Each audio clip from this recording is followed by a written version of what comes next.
Wapendwa wasikilizaji wa Global Family Network Conferences popote pale mlipo, napenda kuwasalimu katika jina la Bwana wetu Yesu Kristo. Mimi naitwa Dr. Josia Tayali, daktari na mtaalamu wa afya ya jamii kutoka Morogoro, Tanzania.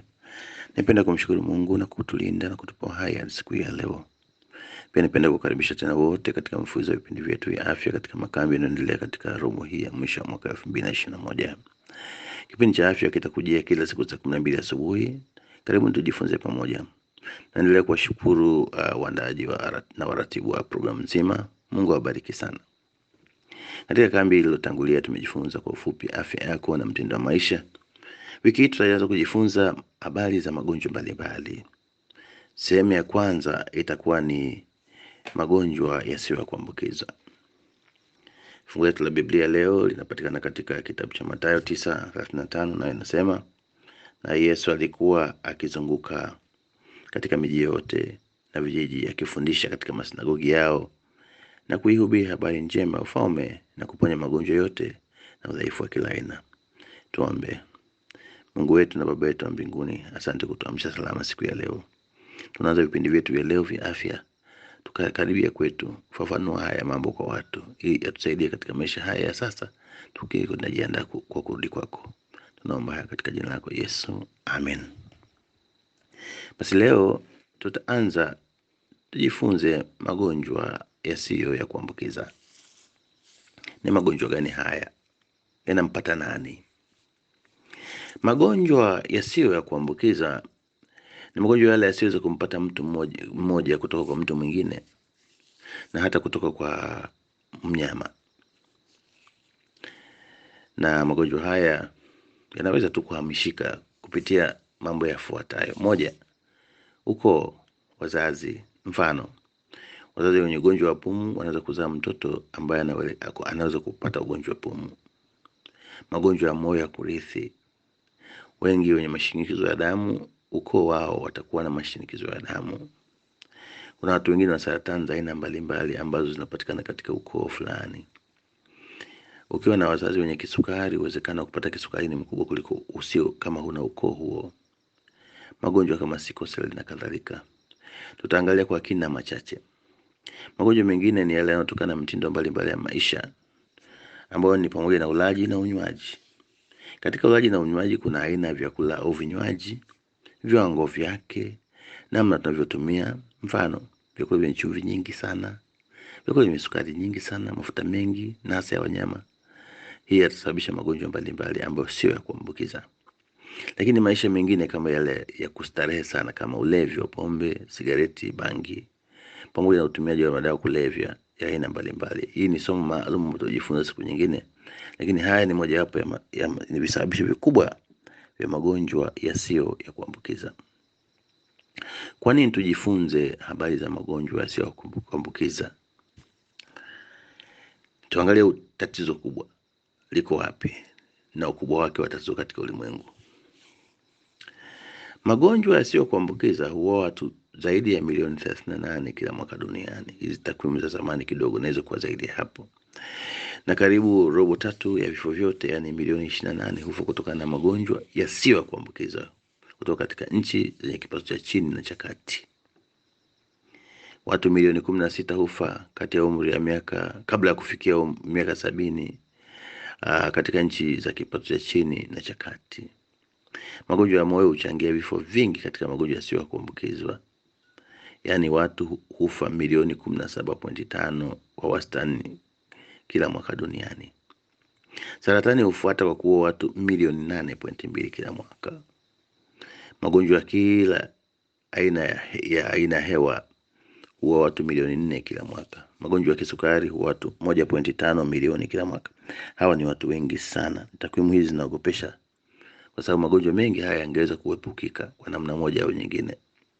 Hebu tuangalie sababu zinazoongoza kwa vifo katika nchi zinazoendelea. Moja, tukiangalia katika takwimu za Shirika la Afya Duniani 2010, magonjwa ya moyo na mishipa ya damu vilichukua 25% ya magonjwa yote. Magonjwa ya kansa au saratani ilichukua 12% ya magonjwa yote. Ajali na kuumia vilichukua 11% ya magonjwa yote. Ugonjwa sugu kwa njia ya hewa ilichukua 8%, Na magonjwa mengine chukua 8% ya magonjwa yote. Magonjwa ya kisukari chukua 5% ya magonjwa yote. Wewe utakuta kwamba matatizo hili ni kubwa, sio tu katika nchi ambazo zimeendelea, lakini katika nchi zinazoendelea. Leo nimechagua tuanze kujifunza ugonjwa mmoja mmoja. Ugonjwa mkubwa ambao tumeuchagua leo ni ugonjwa wa shinikizo la damu.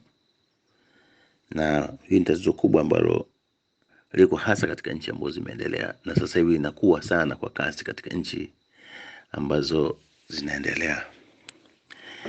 Ukitaka kujifunza vizuri habari za ugonjwa wa shinikizo la damu, utajifunza habari za mfumo wa damu ulivyo. Hebu tuende kwa kifupi tuangalie mfumo wa damu katika mwili wa binadamu. Huu ni mfumo unaohusisha viungo viwili vikubwa, yani moyo na mshipa wa damu. Moyo ni pampu inayotumika kupokea na kusukuma damu sehemu mbalimbali za mwili. Kwa kweli moyo ni pampu mbili, ya kushoto na kulia. Moja hupokea damu na kusukuma damu sehemu fulani, na nyingine hupokea damu na kusukuma damu kwenda sehemu nyingine. Upande wa kulia huchukua damu kutoka katika damu iliyotumika kutoka katika mwili wote na yote kuipeleka katika mapafu. Upande wa kushoto hupokea damu kutoka katika mapafu ikaisukuma katika mwili wote. Hiyo ni damu ambayo imesafishwa. Miili yetu imejazwa na mishipa ya damu kila kona ya viungo, na chembechembe zake zimezungukwa na vijibomba vidogo vidogo vinavyoitwa kitaalamu capillaries. Capillaries ndio mishipa midogo zaidi katika mwili wa binadamu ambayo ndipo kazi ya mwanzo na za muhimu sana hufanyika. Yani kama ni vyakula, kama ni hewa, hupitia pale kuingia katika chembechembe za mwili. Na damu ndio husafisha, hurutubisha, hujenga, hukuza, kulinda pamoja na kutia uhai na nguvu kila chembechembe ya mwili, ikiwa ni katika misuli, katika neva, yani mishipa, au hata katika mifupa. Baada ya kusafishwa, damu hurudi kwenye moyo, ambapo baada ya kuingia kwenye chembechembe yenye misuli mikubwa, inasukumwa kila sehemu ya mwili kupitia mishipa milaini inayopanuka na kusinyaa, na hupeleka damu sehemu zote za mwili. Lakini mishipa hii inazo valve, yani vizuizi vinavyozuia damu kurudi nyuma. Kwa damu inapoenda upande mmoja haiwezi kurudi nyuma kwa sababu ya hizi valve ambazo zimewekwa pale. Damu pamoja na virutubisho vyote mbalimbali ikiwemo madini, vichocheo, husukumwa na pampu hii kubwa ya uhai, yani moyo, kupitia mishipa mikubwa yenye valve kuelekea kwenye mapafu. Baada ya mapafu kusafisha damu na kubadilisha hewa chafu, yani carbon dioxide, kutoa hewa oxygen ambayo ni chanzo nishati kubwa inayochoma chakula mwilini na kuleta nguvu maalum ambayo hutusaidia sisi kufanya kazi zetu. Damu yote safi hurudi kwenye moyo na kufinyika kwa mishipa ikasukumwa kwenda sehemu mbalimbali za mwili wa binadamu. Hii mishipa ni nini? Mishipa ni mirija, kama mipira inayotanuka na kusinyaa. Na kila pigo la moyo hutanua mishipa. Utanukaji mishipa inaporudi, valve zake hufungwa, na ndipo pigo la moyo linapopatikana. Hilo pigo la pili la moyo linapopatikana. Kutanuka kwake na kusinyaa pamoja na usafi wake ndani ni vyombo vya muhimu sana vinavyosaidia damu kuzunguka mwilini kwa usalama bila kukwama, na mwendo wake kuwa wa kasi ya kawaida. Kasi ya damu katika mishipa hutegemea sana utanikaji wake na hasa upana wake, hasa ikiwa ni moyo ukifanya kazi yake vizuri. Kutokutanuka, yani kuziba, kupasuka kwa mishipa yote ya damu ni chanzo kikubwa sana cha kuumia sehemu yote ya mwili. Wakati mwingine ulemavu wa muda na hata kudumu. Na wakati mwingine kama ni sehemu kama moyo husababisha kifo cha ghafla. Sasa shinikizo la damu ni nini? Mara nyingi tumefikiri kwamba shinikizo la damu ni ugonjwa wa moyo, lakini sio. Shinikizo la damu ni kasi kubwa ya damu kuzidi ile ya kawaida ndani ya mishipa ya damu. Na sababu kubwa ni kushindwa kunyambulika kwa mishipa ya damu, kwa sababu ya aidha kufinyu au kujaa mafuta katika ndani ya mishipa ile inashindwa kutanuka. Na pia zipo sababu nyingi za aina, na zote zinaleta kusababisha matatizo makubwa, lakini mara nyingi inakuwa taratibu katika mwili. Viungo karibu vyote vitaathirika, ikiwa ni pamoja na macho, masikio, mioyo, mifupa, ubongo na hata mishipa ya damu yenyewe huathirika kwa kama damu haikufika mahali palipokusudiwa kiwango kinachotakiwa. Ndio maana shinikizo la damu huitwa umuaji wa kimya, yani kiungo kimoja kimoja kinaanza kuumia, hatimaye mtu anakufa mzima. Uwezekano wa mtu mwenye shinikizo la damu kupooza kwa ghafla ni mara 8 zaidi ya mtu aliye na pressure ya kawaida. Kule Marekani kila mtu mmoja kati ya 3 wazima wana shinikizo la damu. Huko Afrika inaendelea kwa watu wengi hasa mijini walio wenye kipato cha juu kidogo wanaanza kuwa na ugonjwa huo. Mtu mwenye shinikizo la damu ana uwezekano mara 3 ya kupata shambulio la moyo na mara 5 zaidi ya uwezekano wa kupata ugonjwa wa moyo, yani heart failure kabisa. Hii kwa kweli ni dalili mbaya. Hebu tuangalie dalili chache zingine. Kwanza kabisa, huyu ni muuaji wa kimya. Unaweza usijue kabisa. Watu wengi wana shinikizo la damu bila kufahamu. Haumwi kichwa, hawana chochote kabisa, lakini anao shinikizo la damu. Wakati mwingine maumivu ya kichwa mara kwa mara pamoja na kizunguzungu, mara nyingi wengi wanakiita kipanda uso. Wakati mwingine mtu anasikia mapigo ya moyo yanakwenda mbio isivyo kawaida. Kwa kawaida hutakiwi kusikia mapigo ya moyo. Ukianza kusikia mapigo ya moyo na asikia anapiga, ujue kwamba hapo kuna shida. Nguvu za mwili hupungua bila sababu yote, mtu anasikia kuchoka tu. Na kipimo cha shinikizo la damu kinakuwa juu ya viwango. Na wakati mwingine tunapata mtu ana maumivu ya ghafla mahali popote mwilini. Lakini hasa yakiwa katika moyo tutagundua, kwa sababu wanaita angina. Ni ugonjwa, ni maumivu makali ya kwenye katikati ya kifua ambao wanaelekea kwenye mgongo hapa kwenye upande wa kushoto. Hii inawezekana ikawa ni tatizo la kuziba kwa mishipa ya moyo ya damu katika moyo wako. Wakati mwingine mtu anakuja na upungufu wa uwezo wa kuona. Lakini wengi tunakuta wanakuja na kupooza ghafla, yani stroke au kiharusi. Msukumo wa damu unaweza kupimwa. Na kipimo chake tunaita BP machine, ziko za aina mbalimbali. Centrifugal manometer ni kipimo kizuri sana ambacho kitajua kwamba hii damu iko pressure iko juu au chini. Utakuta kuna tarakimu mbili zimeandikwa, moja ya juu, moja chini. Kwa kawaida wastani ile ya juu na chini ni 120 ya juu na 80 ya chini. Hiyo ni ya wastani ya kawaida. Ukikuta iko juu ni zaidi ya 140 ya juu na 90 ya chini. Juu kiasi ni 130 mpaka 139 ya juu na chini 85 mpaka 89. Ya kawaida kama nilivyosema 120 mpaka 129 ya juu na chini 80 mpaka 84. Ikiwa ni chini ya 120 na chini ya 60 chini, utajua kwamba hii ni pressure ambayo imepungua. Kwa hiyo haya ni mambo ambayo ni muhimu sana kuyafahamu kabla hata hujaanza kushughulikia ugonjwa wenyewe. Wataalamu wamegundua kwamba mtoto anapokuwa tumboni pia anahitaji lishe bora ili viungo vyote viweze kukua. Hapa tunaangalia uhusiano. Je, kuna uhusiano wa mtoto tumboni na pressure ya mtu mzima? Wataalamu wamegundua kwamba lishe duni ya mama mjamzito inaonekana kuhusiana sana na afya ya mtoto aliye tumboni na kuwepo kwa magonjwa makubwa kama pressure anapokuwa mtu mzima. Na magonjwa mengi kama kisukari, kansa, shinikizo la damu pamoja na magonjwa mbalimbali ya moyo yanahusishwa na matatizo ya lishe ya mtoto anapokuwa tumboni. Yapo matokeo halisi ya uhusiano wa lishe na duni na magonjwa mbalimbali leo. Sababu nyingine ambazo zinasababisha pressure ni mitindo ya maisha na lishe ya kila siku. Moja ni ulaji mbaya. Hii ni sababu kubwa ya magonjwa ya leo ya mioyo na mashinikizo ya damu. Mafuta magumu, yani lehemu, ndio kundi kubwa zaidi linalosababisha magonjwa na shinikizo la damu. Mafuta haya hasa ya nyama na maziwa na mayai ni sababu kubwa ya kufanya mishipa ile ianze kuziba na kuwa membamba. Chumvi nyingi katika chakula hufanya mishipa ya damu kuwa migumu sana na kusababisha kasi kubwa ya damu ya mishipa. Na hii ni kwa sababu mishipa inashindwa kutanuka inavyopaswa. Lakini wataalamu wamegundua kwamba pombe ni mojawapo ya visababishi vikubwa vya shinikizo la damu. Tafiti imegundua kwamba hata kiwango kidogo tu cha pombe huchangia 5 mpaka 15 ya ugonjwa wa shinikizo la damu.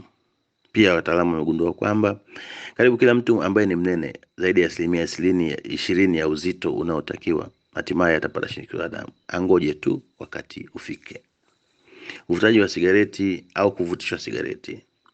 Kuvuta moshi wa mvutaji ni mojawapo kubwa ya sababu ya mtu kupata madhara ya moshi wa sigareti. Mvutaji pia ana shida. Utumiaji wa tumbaku ya aina yoyote husababisha magonjwa ya mishipa ya damu pamoja na matatizo ya kuharibika kwa mishipa ya damu. Lakini jambo jingine ni mitindo ya maisha kila siku. Kutokuwa na mazoezi ya kutosha kusababisha mwili kupata shinikizo la damu kirahisi. Ndio sababu ya kufanya mishipa kuwa mizembe na migumu isiyotanuka vizuri. Vichocheo mbalimbali hasa estrogen inayopatikana katika dawa za mpango inaweza kuwa ikachochea na ikainua shinikizo la damu ambalo limejificha kwa sababu inashikilia sana chumvi na maji ya mwili. Magonjwa mengine kama vile mishipa na hata kisukari vinaweza kuwa chanzo cha mtu kupata shinikizo la damu. Lakini mwisho anasema unene uliokithiri unaweza kuwa sababu kubwa ya shinikizo la damu. Sasa wewe una shinikizo la damu ama huna? Chukua hatua sasa. Jichunguze mwenyewe. Kama kuna dalili yoyote ya shinikizo la damu uifahamu. Dalili yoyote ya shinikizo la damu iripotiwe kwa wataalamu wa afya ili ichunguze zaidi na pia upate maelekezo yanayofaa. Nenda hospitali kila miezi 6 hata kama huumwi ili kufanya uchunguzi, medical check up. Hivi uangalie kama damu zako ziko sawa sawa. Lakini jambo jingine, rekebisha ulaji na unywaji. Chakula cha nyama punguza sana ikiwezekana acha kula nyama hasa ile nyekundu yenye mafuta. Mafuta ya nyama yana cholesterol nyingi, yani lehemu nyingi ambayo huzonga na hatimaye huziba mishipa ya damu. Maziwa unapokunywa usizidi glasi 1 mpaka 2 kwa siku. Hii inatosha. Zaidi ya hapo ile lehemu iliyoko mlani itaanza kuongezeka katika mwili wako. Ukila mayai tunashauri kwamba yasidi 2 tu kila wiki. Utapata vile kinga na kinilishe kinachotakiwa. Kile kiini cha yai hakifai kwa sababu ndicho hasa kenye hiyo cholesterol. Usitumie aina yote ya tumbaku au bangi, madawa kulevya au pombe, havifai kabisa katika ratiba yako. Kama unataka kuanza kutumia njia ya uzazi wa mpango hasa vidonge, sindano au vijiti, muone daktari kwanza apima afya yako kabla utumia. Tumia chumvi kidogo, sodium chloride. Ongeza pia potassium. Potassium chloride inasaidia kubalance hiyo chumvi katika mwili wako. Kula matunda mengi, mboga kwa wingi itakusaidia kupunguza shinikizo la damu. Lakini kama tulivyosema, ondoa ama uzuia unene unapoanza programu zifuatazo. La kwanza ni kufanya mazoezi kila siku. Fuata maelekezo muhimu kwa wataalamu wa afya ili kujua aina ya mazoezi muhimu kutegemea na umri na afya yako kwa ujumla. Na zingatia yale mambo ambayo yanazingatiwa na wote katika mazoezi, vifaa vya kutumia wakati wa mazoezi, umakini wakati kufanya mazoezi, kama eneo la zoezi na kadhalika. Sikiza vyema somo la mazoezi litakavyotolewa hivi karibuni. Lakini pia ondoa misongo isiyo lazima. Tengeneza ratiba yako ya kila siku. Zingatia mambo yote ya muhimu katika wiki, siku na wakati. Jiunge katika vikundi vya burudani kama vile kwaya na kadhalika. Epuka kasi ambayo haina lazima. Kula mapema chakula cha jioni. Kula chakula kidogo ikiwezekana. Usile kabisa usiku.